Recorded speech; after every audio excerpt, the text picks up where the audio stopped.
दिलीप वेंगसरकर जावेद मियादादला घेऊन मातोश्रीवर आले। क्रिकेट आणि दहशतवाद एकत्र होऊ शकत नाही असं बाळासाहेबांनी ठणकावलं। बाळासाहेबांनी नरेंद्र मोदींसारखं शेपूट घातलं नाही। संजय राऊतांचं देवेंद्र फडणवीसांना प्रत्युत्तर।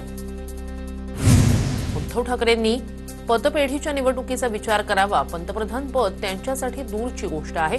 नितेश राणेंचा उद्धव ठाकरेंना टोला। महाराष्ट्रात मटण खाण्यावर बंदी आहे का?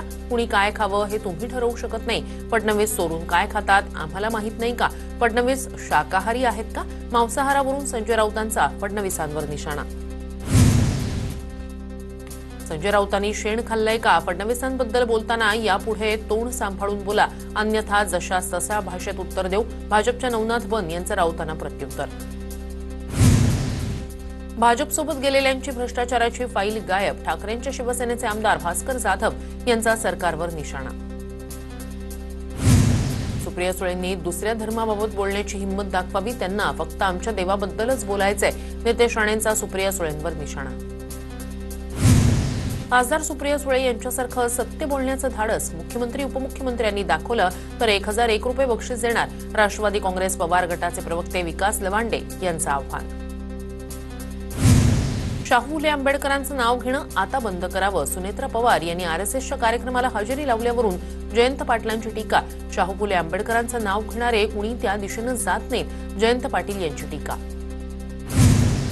लाडकी बहीण योजना कधीही बंद होणार नाही। आम्ही दिलेलं आश्वासन टप्प्याटप्प्यानं पूर्ण करणार। उपमुख्यमंत्री एकनाथ शिंदेंची प्रतिक्रिया।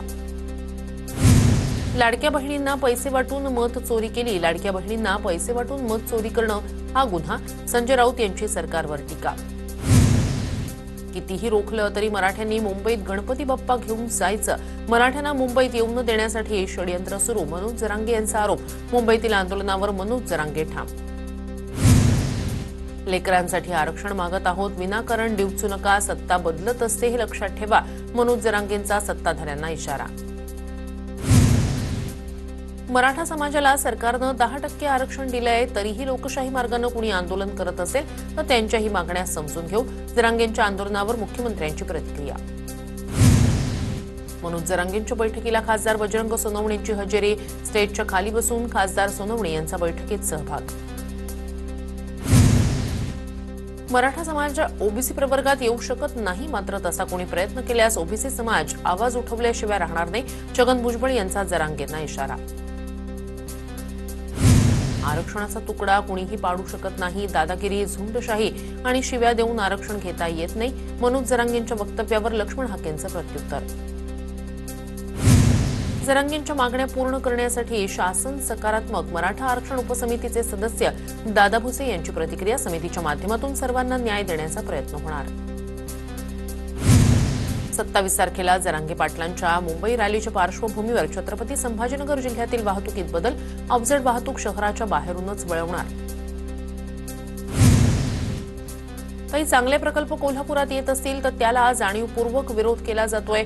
कोल्हापूरची हद्दवाढ होणारच, शक्तीपीठ महामार्ग होणारच। धनंजय महाडिक यांचा सतेज पाटील यांच्यावर निशाणा। गोकुळ दूध संघाचं मैदान पुढच्या वर्षी आपल्याला मारायचंय। धनंजय महाडिक यांचा निर्धार। मागच्या वेळी अपप्रचार करून महाडिकांच्या हातून गोकुळ काढून घेतल्याचा आरोप।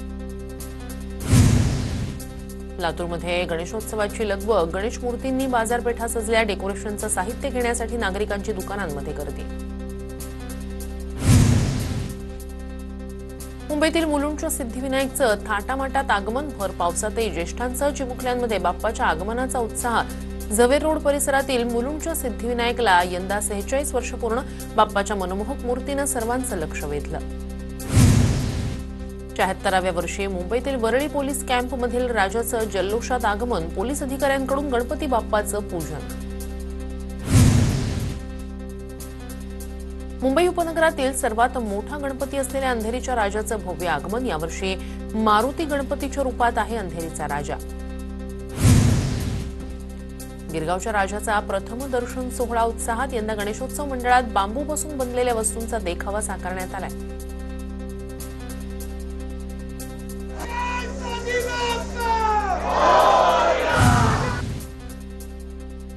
नवी मुंबईतील घणसोलीमध्ये शिवसाई युवा प्रतिष्ठानच्या बाप्पाचं आगमन शिवलिंगेश्वर भजनी मंडळ ठरलं आगमन सोहळ्याचा केंद्रबिंदू। भजन आणि टाळ मृदंगाच्या तालावर माथाडी कामगार बिल्डिंगच्या बाप्पाचं आगमन। मुंबई उपनगरातील अंधेरीच्या राजाचं भव्य आगमन 15 दिवस राहत असल्यानं अंधेरीच्या राजाला वेगळं महत्त्व। मुंबईतील प्रसिद्ध गणेश गल्लीचा राजा आणि जीएसबी गणेश मूर्तीची आज पहिली झलक पाहायला मिळणार। संध्याकाळी 8 वाजता जीएसबी गणपतीची पहिली झलक पाहता येणार। श्रीमंत दगडूशेठ हलवाई गणपती मंडळानं साकारली केरळमधील पद्मनाभ मंदिराची प्रतिकृती। मंदिराची प्रतिकृती भाविकांसाठी ठरतेय आकर्षण। वाशिमच्या मनीष देशमुख यांनी गायीच्या शेणापासून तयार केली गणेश मूर्ती। मनीष देशमुख यांनी यावर्षी 1500हून अधिक शेणापासून गणेश मूर्ती बनवल्या। 2 लाख नफा मिळण्याची अपेक्षा। गणेशोत्सवासाठी बेस्ट उपक्रमही सज्ज। 27 ऑगस्टपासून बेस्टकडून अतिरिक्त बस सेवा दिली जाणार। विशेषतः मध्यरात्री मध्य आणि दक्षिण मुंबईत 10 मार्गांवर 26 बस चालवल्या जाणार। गणेशोत्सवाला गावी जाण्यासाठी पुण्यात गर्दी। स्वारगेट बस स्थानक आणि पुणे रेल्वे स्थानकात नागरिकांची मोठी गर्दी।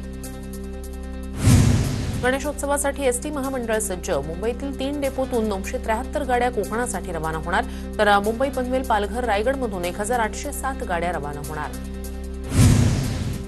रत्नागिरीतील शेकडो बस मुंबईकडे पाठवल्यानं खेड तालुक्यातील नियमित बस फेऱ्या रद्द।